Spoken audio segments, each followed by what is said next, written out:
a todos. Vamos abrir nossas Bíblias, carta aos Hebreus, capítulo 2. Carta aos Hebreus, capítulo 2. Sempre que a gente fala em cartas no Novo Testamento, pelo menos comigo tem acontecido isso, eu quero sempre dizer carta do apóstolo Paulo, né? Ele é autor da maioria das cartas do Novo Testamento. Mas de fato a carta aos Hebreus nós não sabemos exatamente quem é o autor. Existem algumas suposições, algumas posições em relação à possível autoria da carta aos Hebreus, mas é uma das cartas mais ricas do Novo Testamento. É uma carta que tem muita doutrina, uma carta, assim como a carta aos Romanos, é uma das mais ricas no que diz respeito ao ensino do Novo Testamento. A carta aos Hebreus é uma carta assim, só que muito rica da doutrina do Antigo Testamento, das práticas judaicas, da vida dos hebreus, de seus costumes. E o autor ele faz essa transição, ele pega tudo aquilo que era prática no Antigo Testamento, ele apresenta nessa carta, mas ele tem a preocupação de fazer a transição, até porque ele está escrevendo para judeus cristãos. Então era um povo que estava vindo para a igreja cheio de costumes do judaísmo, cheio de costumes da prática judaica. Nós só vamos usar essa parte no final. Obrigado, Pedro.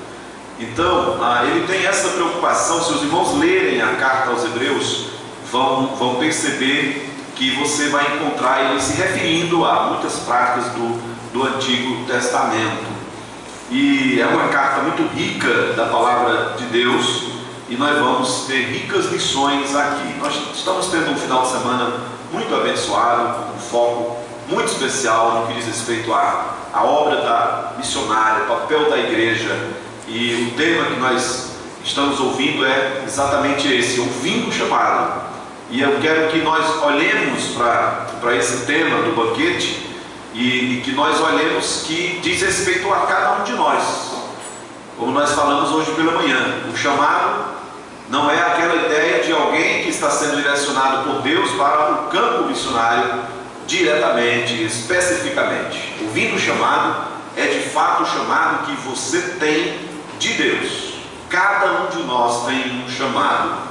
Você precisa ouvir o chamado, atender o chamado, logicamente, em obediência, e saber de Deus, saber do Senhor, aonde é que você mais pode ser útil no trabalho da expansão do reino de Deus. Então você tem um chamado, e o lugar onde Deus te colocou é exatamente aquele lugar aonde você pode mais frutificar, onde você mais pode ser útil. Esse texto aqui, irmãos, aos Hebreus, capítulo 2, versos de 1 a 4, é o texto que nós vamos meditar hoje à noite. Como um subtema menor, eu quero destacar como tema da nossa meditação a necessidade de nos apegarmos com firmeza ao chamado.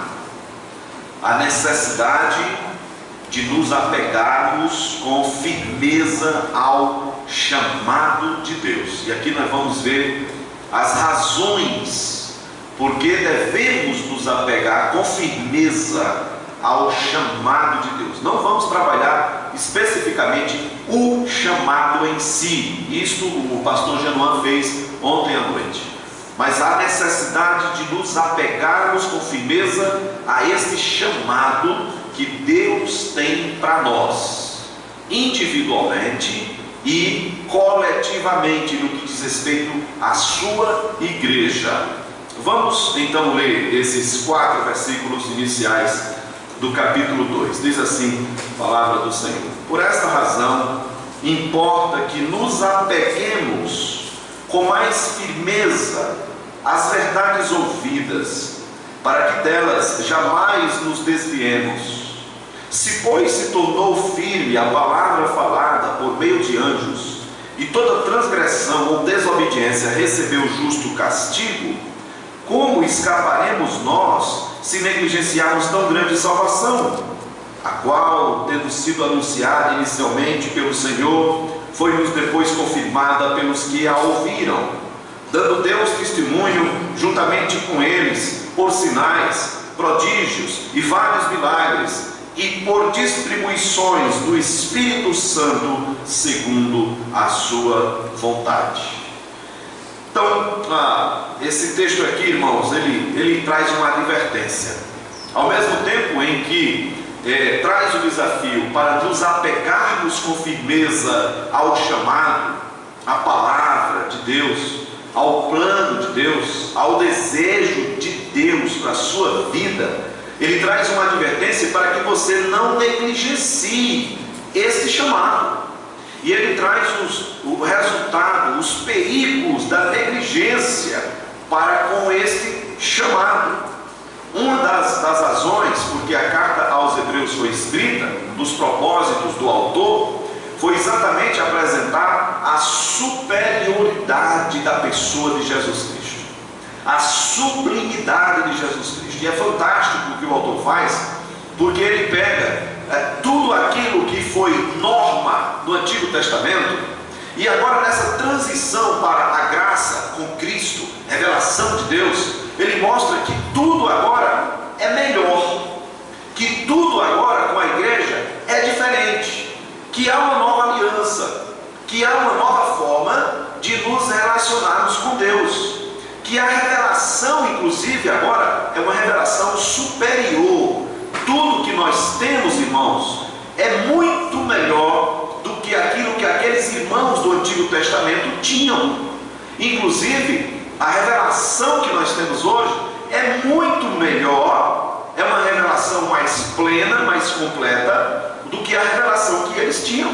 Embora Deus falasse através de anjos, Deus falasse através de visões, embora Deus falasse através de sonhos, de muitas formas Deus usou para se revelar, para se comunicar com o seu povo. Embora fosse essa maneira de Deus se revelar, hoje a nossa revelação é muito maior.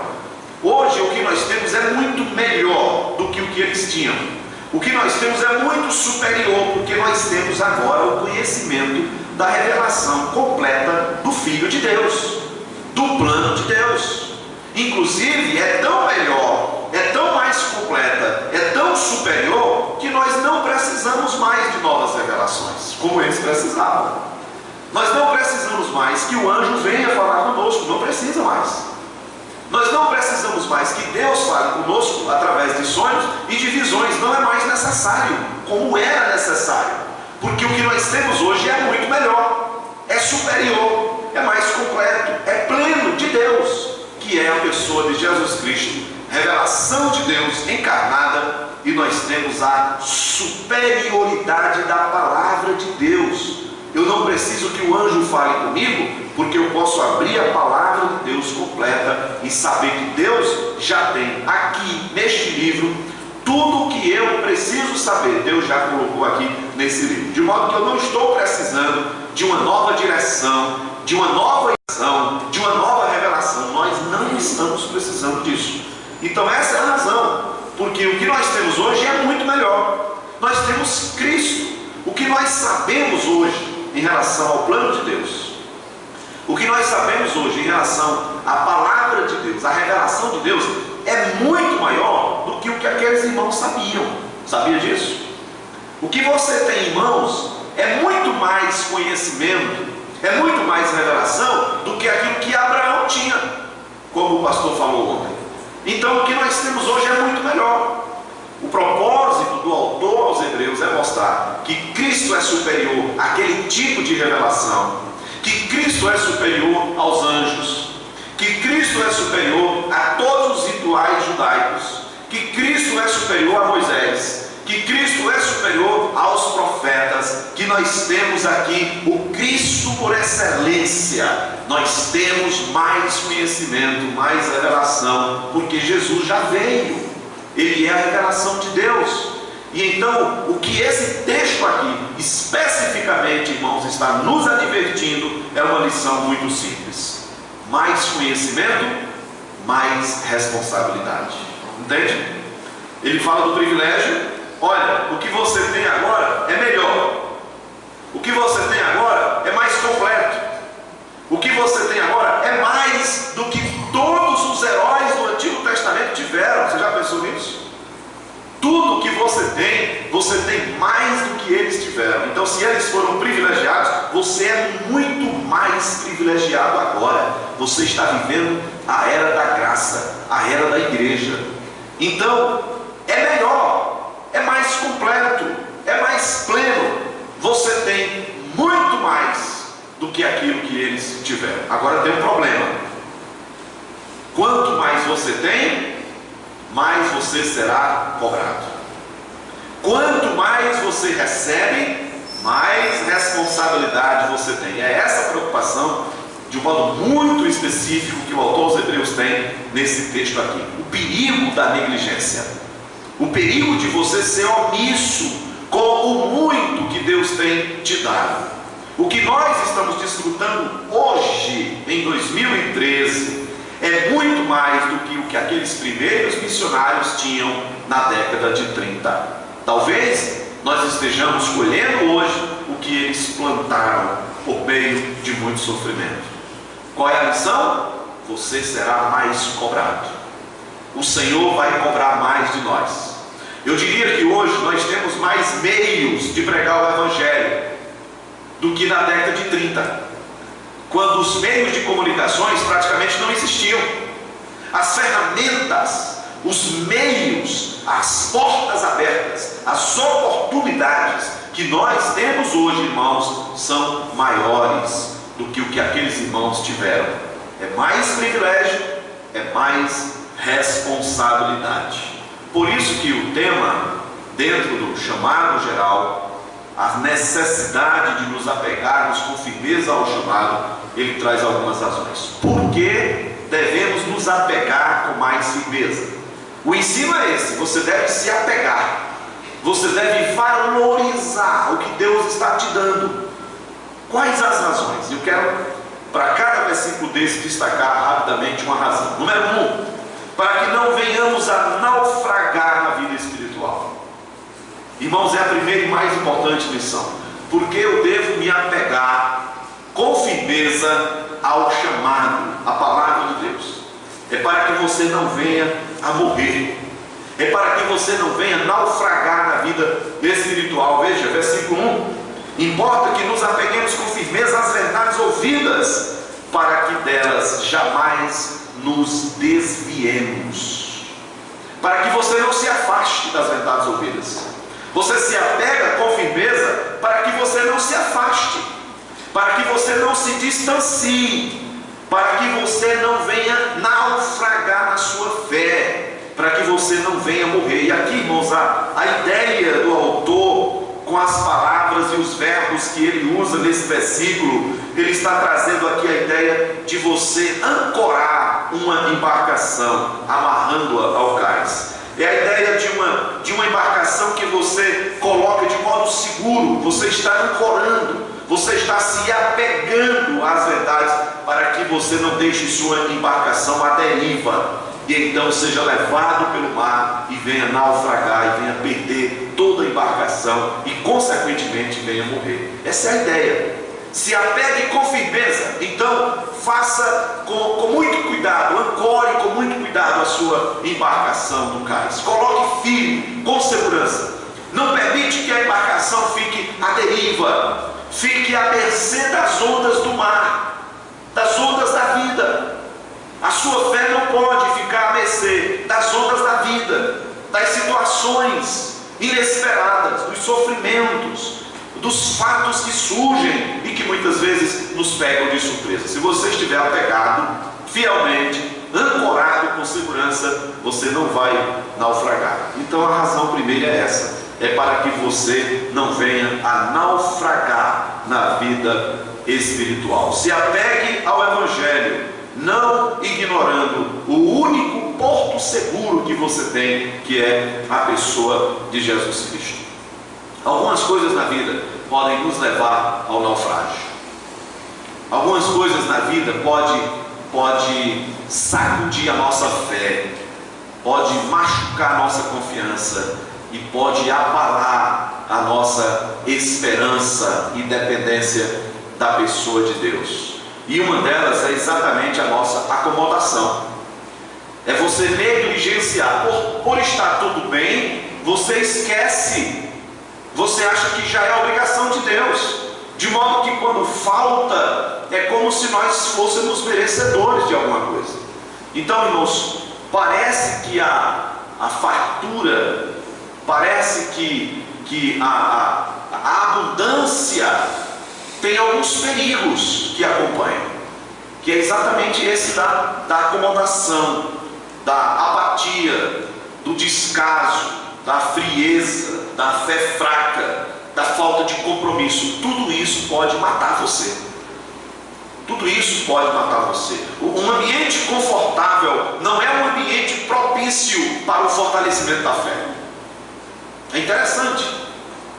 Por isso que muitas vezes o sofrimento é uma bênção, porque ele nos leva a refletir e nos traz para mais perto de Deus. Então, tudo que nós estamos desfrutando hoje é muito bom, mas tem seus perigos. Tem seus perigos, tem suas advertências, e é isso que o texto está tratando, para que você entenda que é privilégio seguido de responsabilidade, seguido de mais cobrança por parte de Deus. Muito cuidado, irmãos, com aquilo que pode levar você a naufragar. Segunda razão porque devemos nos apegar com firmeza ao chamado de Deus é para que não venhamos fechar os ouvidos aos mandamentos de Deus. O verso 2 diz assim: se tornou firme a palavra falada por meio de anjos, e toda transgressão ou desobediência recebeu justo castigo. É verdade que ele não conclui aqui o seu pensamento, ele vai continuar, mas o que ele está dizendo é assim: olha, se toda firme palavra falada por meio de anjos, ela trouxe castigo, imagina agora a palavra falada por meio de Cristo. Se o anjo, que é inferior a Jesus, a desobediência à sua palavra trouxe grandes consequências, imagina agora que nós temos uma revelação melhor e superior. Os anjos no Antigo Testamento foram os meios usados por Deus para levar a lei de Deus ao povo no Monte Sinai. Eles foram instrumentos de revelação de Deus, e ali Deus estava revelando um pouco de si. No Antigo Testamento, Deus estava, através da entrega da lei, mostrando quem Ele é, como é o seu ser, o que lhe agrada, o que lhe desagrada e a forma como nós devemos viver. Então, tudo que eles tinham, irmãos, naquele momento, eram os 5 primeiros livros do Antigo Testamento, chamado Pentateuco. Era uma revelação menor. Eles não tinham os salmos, eles não tinham a brilhante história de Davi, eles não tiveram ainda os profetas, eles não sabiam das profecias de Daniel, eles não sabiam das promessas de Deus de uma nova aliança lá em Jeremias, eles não tinham Isaías 53, o servo sofredor do Senhor. Eles tinham uma revelação menor, eles tinham apenas 5 livros, mas eles tinham uma revelação suficiente para viver do modo correto diante de Deus.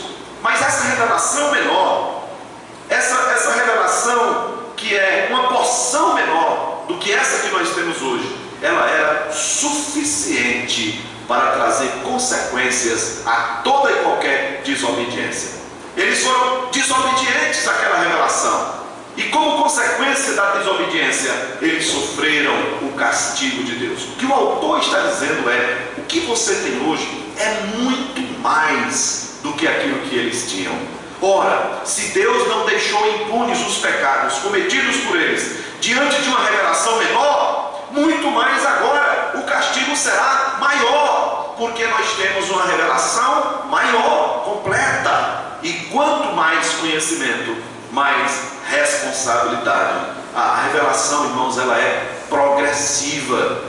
O tempo em que a Bíblia levou para ser escrita foi durante um período de mais ou menos 1600 anos.